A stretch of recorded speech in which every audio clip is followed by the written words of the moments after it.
নারে তাকবীর। আল কোরআনের আলো। মোবাইলের আলো জ্বালাবে,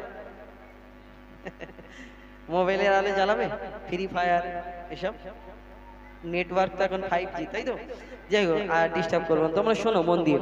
এই গজলটির 3টে পার্ট। হাবিল কাবিল প্রশ্ন করে, এটা হলো 2 নাম্বার। সর্বপ্রথম আদমের কদম ধরে হাওয়া মা কেঁদে পড়ে, গন্ধম খেয়েছি বলে দিল খোদা জুদা করে। এই গজলটি আপনারা শুনেছেন। আদম নবী মা হাওয়াকে জান্নাতের মধ্যে গন্ধম খাবার কারণে তানাদের দুনিয়ার মধ্যে পাঠালেন। বললেন জান্নাতের মধ্যে সবকিছু করবে, গন্ধম খাবে না, গন্ধম থেকে দূরে থাকবে। কিন্তু দুনিয়ার মধ্যে যখন এই জান্নাতের মধ্যে যখন গন্ধম খেয়ে ফেললেন, তানাদের জান্নাতে রাখলেন না, এই দুনিয়ার মধ্যে পাঠালেন। পিতা আদমকে শ্রীলঙ্কায়, মা হাওয়াকে জেদ্দায়, তানাদের মিলন হলো আরাফাতের ময়দানে। তানার একসঙ্গে হলো, তানাদের বাচ্চা কাচ্চা হলো, জোড়া জোড়া বাচ্চা হলো। আল্লাহ হুকুম দিল বিয়ে শাদী দেওয়ার। হাবিল কাবিল, সুমাইয়া, আকলিমা, লিজা, এই এনাদের বাচ্চা কাচ্চার নাম। এই হাবিল কাবিলের বিয়ে দেওয়ার জন্য হুকুম দিল। আল্লাহ কার সঙ্গে বিয়ে দেবে? যে তোমার ওই জোড়া জোড়া বাচ্চা, শেষ আল্লাহ তানাদের দিলেন। আর ওই তরফের ভাই, এই তরফের বোনের বিয়ে। এবং হাবিল কাবিল এবং এই দুটো মেয়ের মধ্যে একটি মেয়ে সুন্দরী ছিল, একটি মেয়ে এরকম নরমাল। আর সেই একটি সুন্দরী মেয়েটা হাবিলের ভাগ্যে পড়লো। কাবিল চিন্তা করলো আমার ভাগ্যে আমার আব্বা মনে হয় আমাকে জেনে বুঝে কালোটা দিল। তখন একটা কুরবানি করার হুকুম দিল। যে এটা আলাদা ব্যাপার। তারপরে কাক কবর ঘোড়া দেখালো সেটা। কিন্তু এই হাবিল কাবিল প্রশ্ন করে, বলো তোমরা আমাদের বাপ মা, তোমরা আমাদের জন্ম দিয়েছো, কিন্তু তোমাদের বাপ মাকে তোমাদেরকে জন্ম দিয়েছে, তোমরা আমাদের দুধ পান করিয়েছো, লালন পালন করেছো, আমরা এত বড় হয়েছি, তোমাদেরকে জন্ম দিল কি করে? এই দুনিয়ার মধ্যে আসলে কি করে? এত বড় হলে এই দুনিয়াতে দুধ পান কে করালো? এই দুনিয়াতে যখন এই প্রশ্ন করে কি উত্তর দেয়? কেন তাদের আব্বা মা ছিল না?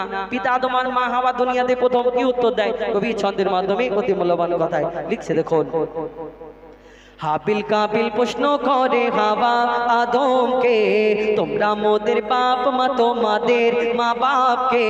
হাবিল কাবিল প্রশ্ন করে হাওয়া আদমকে, তোমরা মোদের বাপ মা, তোমাদের মা বাপকে। বলো গো মোদের, বলো কি তাদের নাম ছিল? বলো গো মোদের, বলো কি তাদের নাম ছিল? মোদের দাদা দাদি নানা নানি আছে কোথায়? প্রশ্ন শুনে আদম হাওয়া হলো অবাক গো। হাবিল কাবিলকে তারা কি দেবে জবাব গো? দুজনে আল্লাহ বলে সিজদাতে যায় চলে, দুজনে আল্লাহ বলে সিজদাতে যায় চলে। বলে মাসুম ছেলে মোদের কাছে একই জানতে চায়। হাবিল কাবিল প্রশ্ন করে হাওয়া আদমকে, তোমরা মোদের বাপ মা, তোমাদের মা বাপকে। তারপর কি উত্তর দেয়? কেন তাদের বাপ মা ছিল না? কি উত্তর দেবে? কবি ছন্দের মাধ্যমে সেই সম্পর্কে আরো কি লিখছে, দেখো। ওই বলছে আদম শোন তোরা শোন, মানব জাতির মাঝে সৃষ্টি আমি প্রথম। মোর পাজিরার হাড়ে খোদা হাওয়াকে গড়ে, আর গন্ধম খেলাম দুনিয়ায় এলাম জান্নাত ছেড়ে। মোদের কেউ জন্ম দেয়নি, মোরা মায়েরই দুধ খাইনি। মোদের কেউ জন্ম দেয়নি, মোরা মায়েরই দুধ খাইনি। পাইনি মোরা মা বাপের ভালোবাসা, মোদের নেই বাপ মা, মোরা এতিম দুজনা। বাবা কি মোদের জানা হলো না? দুজনে এতিম মিসকিন, নেই মোদের মা বাপের। দুজনে এতিম মিসকিন, নেই মোদের মা বাপের। তাই মানব জাতির পিতা মাতা মোরা দুজনা। হাবিল কাবিল প্রশ্ন করে হাওয়া আদমকে, তোমরা মোদের বাপ মা, তোমাদের মা বাপকে। তারপর আল্লাহ আদম নবীকে সৃষ্টি করার পরে আল্লাহ হুকুম দিল ফারিস্তাদের সিজদা করার জন্য। সব ফারিস্তারা সিজদা করলো, একমাত্র একটা ফারিস্তা সিজদা করলো না, যার নাম হলো আজাজিল, যাকে ফারিস্তাদের সর্দার বলা হতো। এই দুনিয়াতে আল্লাহর হুকুম সব যদি সে মানতো, কিন্তু এই আল্লাহর হুকুমে আদম নবীকে সিজদা কেন করলো না? তার মনেতে অহংকার। কেন? এই দুনিয়াতে যেমন আমাকে আপনাকে আল্লাহ আদম জাতকে সৃষ্টি করেছেন আল্লাহর ইবাদত করার জন্য, তেমন আল্লাহ জিন জাতকে আমাদের আগে সৃষ্টি করলেন আল্লাহর ইবাদতের জন্য। কিন্তু জিন জাত আল্লাহর এত নাফরমান নাফরমানি করতে লাগলো। সেই জিন জাতকে ফারিস্তারা যখন এই আল্লাহর হুকুমে ধ্বংস করে দিল, তার মধ্যে একটা ছোট্ট বাচ্চা রয়ে গেল। এই বাচ্চাটা ইবাদত করতে করতে, আল্লাহর ইবাদত করতে করতে কম বেশি 6 লক্ষ বছর ধরে ইবাদত করার পরে, যার নাম হলো আজাজিল, যাকে ফারিস্তাদের সর্দার বলা হতো, কিন্তু তার মনেতে অহংকারটা রয়ে গেল।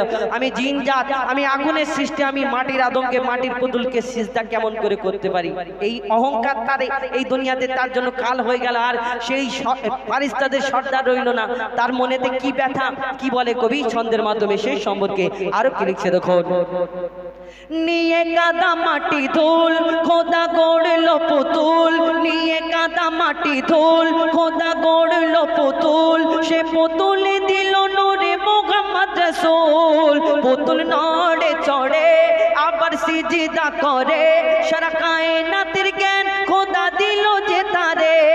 জিবরিল আমিনকে ধরে আজাজিল দুঃখ করে, জিবরিল আমিনকে ধরে আজাজিল দুঃখ করে, আমাকে ভুলে গেল খোদা আদমের মায়ায়। আমি জিন জাত তবু ফারিস্তাদের সর্দার, সব থেকে বেশি জ্ঞানী হে আমার অহংকার। আগুনে আমার জনম আর মাটিতে গড়া আদম, আগুনে আমার জনম আর মাটিতে গড়া আদম। আরে আদম এসে সিজদা দেবে আমার দুটি পায়। হাবিল কাবিল প্রশ্ন করে হাওয়া আদমকে, তোমরা মোদের বাপ মা, তোমাদের মা বাপকে বলো গো মোদের, বলো কি তাদের নাম ছিল? বলো গো মোদের, বলো কি তাদের নাম ছিল?